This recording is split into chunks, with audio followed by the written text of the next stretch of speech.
Olá, tudo bem? Seja bem-vindo você, estudante do 8º ano do Ensino Fundamental 2. Meu nome é Raulston Breno Mota e a nossa disciplina é Língua Portuguesa. Na aula de hoje, a gente vai estudar um assunto que é dos mais importantes quando se estuda a língua portuguesa. É a coerência. Coerência, qual é a sua? É uma frase que parece até ambígua, né? Se você pergunta para a coerência mesmo ou para a pessoa com quem você fala. Mas qual é a sua coerência quando você age, quando você pensa, quando você fala? Não é? Porque tem a ver com isso a coerência. Porque muitas vezes nós pensamos uma coisa e fazemos outra. Tudo bem, nós temos o livre-arbítrio e podemos mudar de ideia. Normal. Agora, e quando nós nos propusemos a escrever um texto, você se propõe a escrever um texto, começa a escrever o texto e daí a pouco, sabe quando você perde o rumo? Você fica assim distante daquilo que foi proposto? Já é incoerência. Então a coerência ela é essencial quando se escreve um bom texto. A coerência ela é prima irmã da coesão. É o que veremos hoje.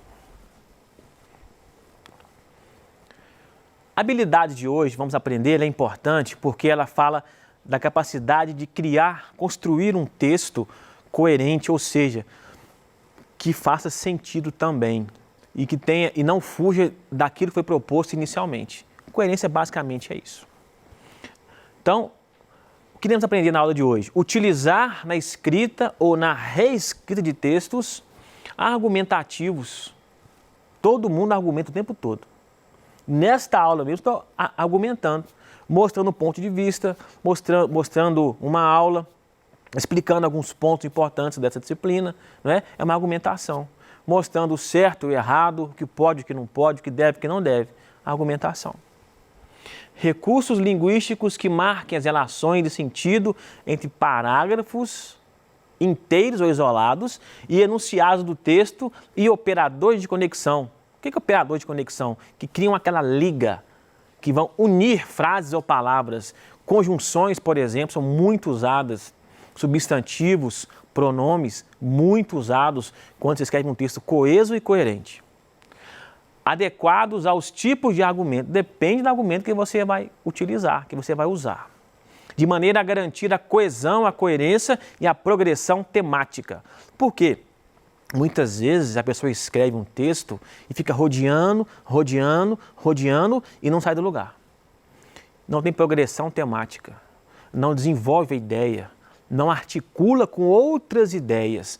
Tem um poema famoso do João Cabral de Melo Neto, Tecendo Amanhã.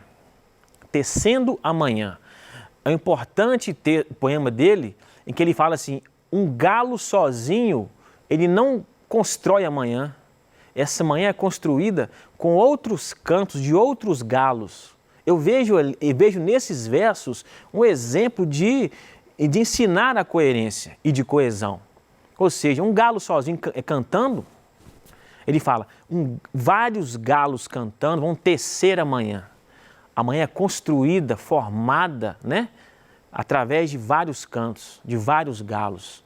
Não é? É igual quando você está tricotando ou costurando uma roupa, vai costurando ali, ó, vai juntando o pano com a linha. A mesma coisa é o texto. Você constrói o texto assim, com as palavras certas no lugar certo e com as ideias articuladas. Ok? Vamos lá. Coesão e coerência são primas irmãs, tá? Andam sempre juntas. Aqui está o conceito de cada uma delas. A coesão faz a ligação, a amarração, a união, é a cola, é a liga entre os elementos do texto. Pode ser palavras, orações, frases ou períodos inteiros. Coesão é isso. Quais palavras você usa para dar sentido ao seu texto? E criar uma lógica e fazer o texto progredir, avançar. E a coerência? É a conexão de ideias, explícitas ou não, que dão sentido a um texto. Pode ser interna ou externa. Explico. O que é coerência interna? Olha, é quando você está começando a falar de um assunto e termina com esse assunto. Claro que no meio você pode colocar outros assuntos que vão dar sustentação às suas ideias, né? Que vão emprestar brilho, cor, força, energia, emprestar veracidade, né? ao seu argumento, sustentar o seu argumento. É a coerência interna. Você lê um texto e fala, puxa vida, está bem escrito. Por quê? Faz sentido, está tudo conectado aqui. Não é? Agora, e a coerência externa? É quando o seu texto fala de um assunto e os dois assuntos se comunicam no texto. É a externa. Por exemplo, você falar sobre dinossauro hoje em dia, a menos que você seja um pesquisador da área. Mas não faz sentido no mundo de hoje, agora, a menos que você use uma metáfora, né? Para falar assim, olha, esse celular aí parece o celular de um dinossauro. Um exemplo bobo, mas para mostrar a você como que a sua coerência no texto ou textual tem que estar ligada com o fato externo, com a realidade, com o contexto, certo? Vamos lá então. Por que criar e manter a coerência? Porque é importante no texto. Primeiro, eliminar ambiguidade. Ambiguidade é um veneno para qualquer texto. É quando você cria uma frase e você não sabe assim, para quem que foi dito, a quem se relaciona essa frase. Quer dizer, você fica com uma dúvida, não sabe com quem falou, para quem falou, por que falou.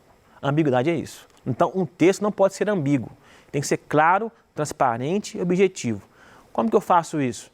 Usando pronomes certos, mudando às vezes a vírgula de lugar, a pontuação, ou mudando o substantivo, né? Ou o artigo, depende. É preciso reler o texto várias vezes. Tem aluno que escreve o texto uma vez só, entrega. Não. Leia, releia, pense, repense, procure encontrar alguma falhazinha, alguma coisinha que você escreveu a mais ou a menos, mas dá muito trabalho, faz parte. Mas o texto fica bom, eu garanto. Usar conectivos corretamente, né? Por exemplo, usar o uso do mas e do mais, não é? Ele gosta de maçã, mas prefere uva. Olha só, está mostrando oposições de ideias. Ele é mais alegre do que ela, está vendo uma comparação, está vendo? Então você tem que ter cuidado com usar as palavras certas e com a intenção correta. Tem que ter esse cuidado aí, usar as palavras certas no momento certo, ok? Aí você elimina a ambiguidade e conecta corretamente as palavras e as frases. Evita contradições. Outro erro muito comum em redações. Evite períodos longos. Você começa a escrever e não para mais não. Você se perde. O ideal é você escrever frases mais curtas, sabe? Assim você evita que o texto se prolongue por tanto tempo e caia em contradições. E, repito, releia o texto 1, 2 vezes, para você perceber, porque às vezes a gente pode errar, né? Você escreveu uma coisa, pensou outra, olha a incoerência aí, tá vendo? Por isso que reler o texto é importante, não é? E relacionar os sentidos, para evitar o quê? A contradição, tá bom?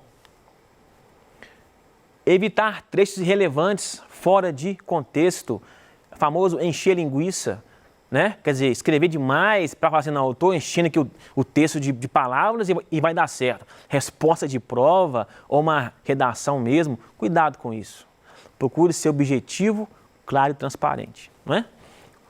Olha a importância que tem manter a coerência, porque tem aluno que gosta de encher o texto de frases e palavras, mas aquilo que ele colocou não contribui em nada para o texto ficar melhor. Atentar-se à sequência da escrita, não é? Todo texto tem que ter princípio, meio e fim, desenvolvimento, encadeamento de ideias. Como você faz isso? Pensando na lógica da sua argumentação. O que você disse agora, o que vai dizer depois. Um texto tem que ser pensado. Todo texto tem que ser pensado, ok? Não pode sim sentar e vou escrever. Escreva e depois releia e reescreva. Empregar a variedade adequada da língua e manter até o final. Quer dizer, você começou com uma linguagem formal, vai até o final.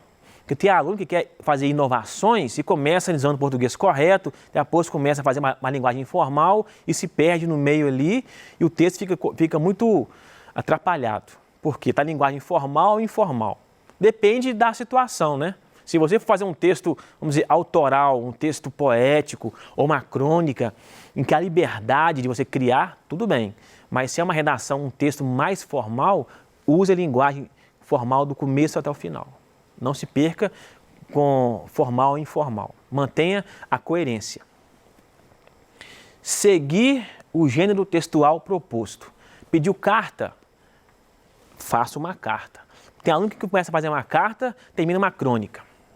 Você pede uma crônica, ele faz um poema. Você pede um poema, ele faz um conto. Você pede um mini conto, que são 3, 4, 5 linhas, e ele faz um conto de 2 páginas. Tem que manter a coerência, né? Uma dica que eu dou a vocês. Se você entender metade da pergunta, já tem metade da resposta ou mais. Porque tem muito aluno que pega uma questão, ele lê rapidamente a pergunta, acha que entendeu, já vai responder. Ele se perde. Ele acha que entendeu a pergunta, porque tem muita pergunta inteligente. Não é que ela é pegadinha, ela é inteligente, ela é bem elaborada, ela exige de você uma reflexão.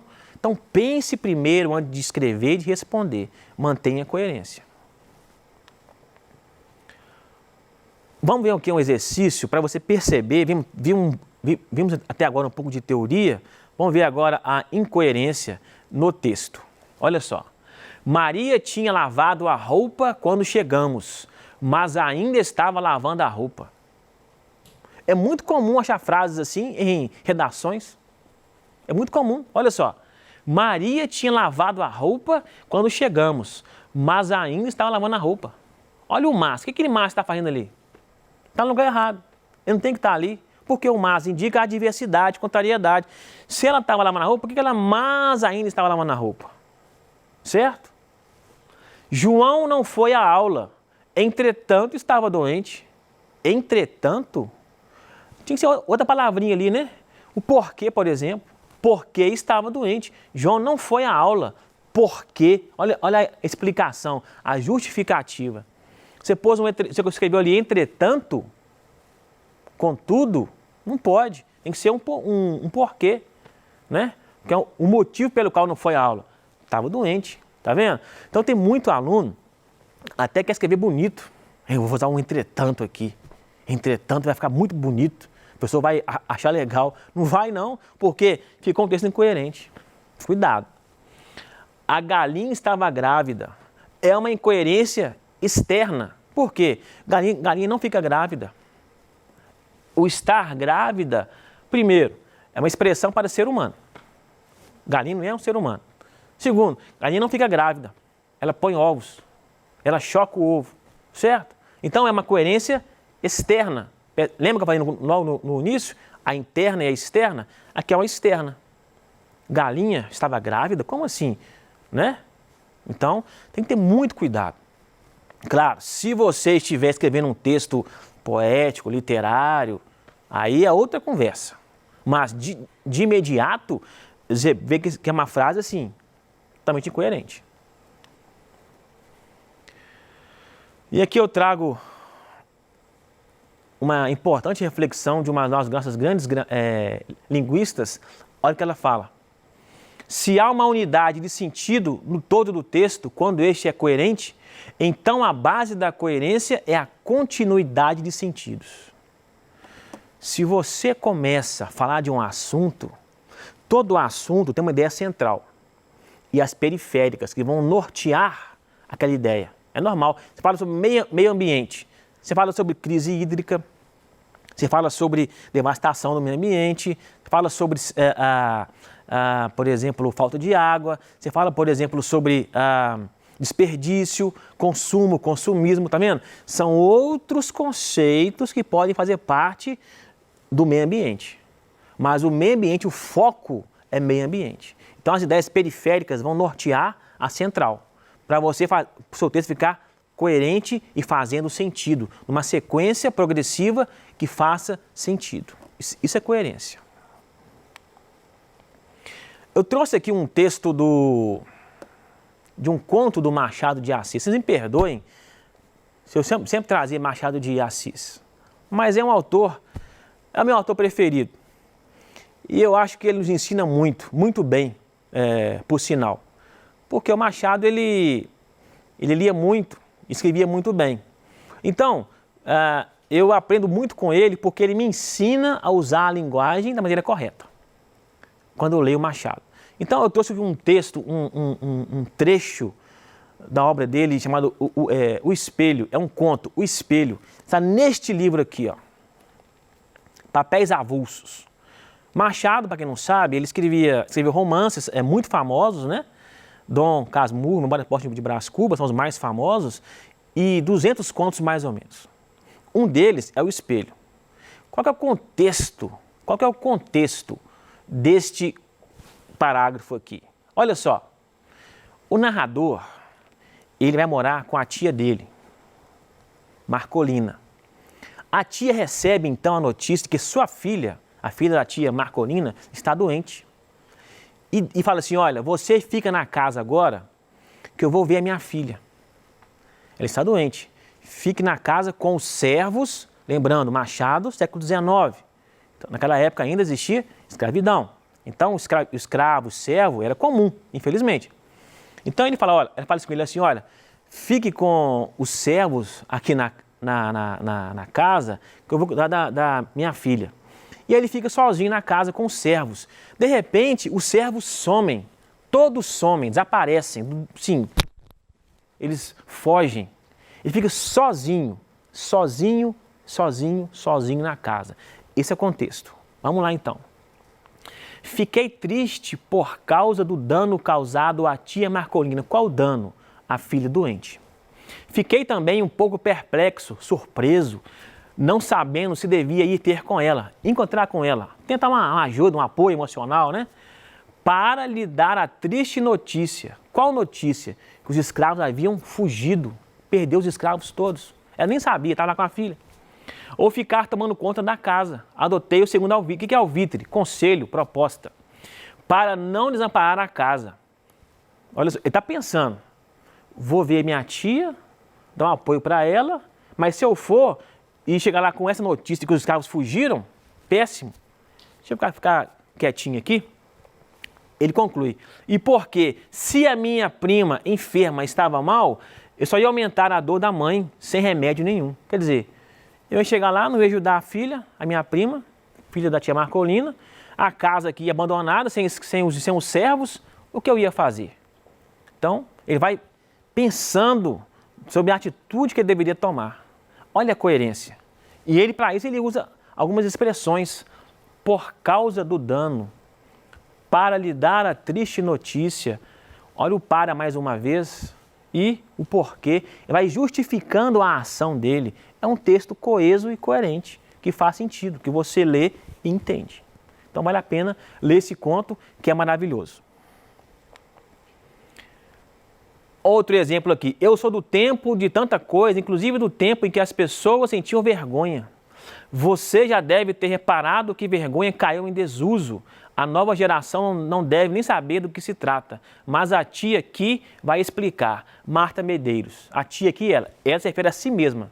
Então ela vai no texto, vai argumentar sobre isso, né? Que as pessoas perderam a vergonha e a noção de várias coisas. Então percebam que ela usa o substantivo certo, o pronome certo, no tempo certo e o texto flui. Isso é coerência. As diferentes classes de palavras, verbos, advérbios, numerais, pronomes, substantivos, conjunções, ajudam ao interligar as ideias e a formar o sentido do texto. Como eu falei antes, né? Aí, um outro exemplo aqui, ó. Os oceanos estão ficando, locução verbal, mais ácidos a uma taxa preocupante, olha o adjetivo. Moluscos, peixes, corais, tá vendo? Ó? Substantivos que eu usei. A fauna marinha pede socorro. Um dos resultados dessa pronome, destruição, já pode ser sentido na elevação das marés. Dependemos da natureza, mas conjunção adversativa, milhões, numeral. De nós não nos importamos. É um texto coerente e coeso. Tá vendo as classes de palavras ali usadas? Nós vimos antes. Aqui uma charge, né? Esses homens aqui falam assim, gosto de assistir televisão, eles me dão noção exata da realidade. Isso mostra a verdade. Veja essa reportagem, não é você ali numa delegacia sendo indiciado por falcatruas com dinheiro público? Mentira da grossa. Incoerência. Falando de ética e agindo sem ética. É uma incoerência externa. E qual enunciado aqui não possui coerência? Não estudou nada, portanto não passou na prova. Não fale nada, porque ela ficará triste. Avisei ao aluno que estava doente, tanto ria como chorava. Qual que é a falta coerência aqui? Onde você acha que está? Avisei ao aluno que estava doente. Eu doente ou o aluno doente? É incoerência, ambiguidade. O que aprendemos hoje? O que é coerência e como ela é construída por meio de algumas classes de palavras, verbos, pronomes, preposições, conjunções, substantivos e numerais, criando sentido. Ok? Tenha uma ótima semana. Cuide-se. Até lá.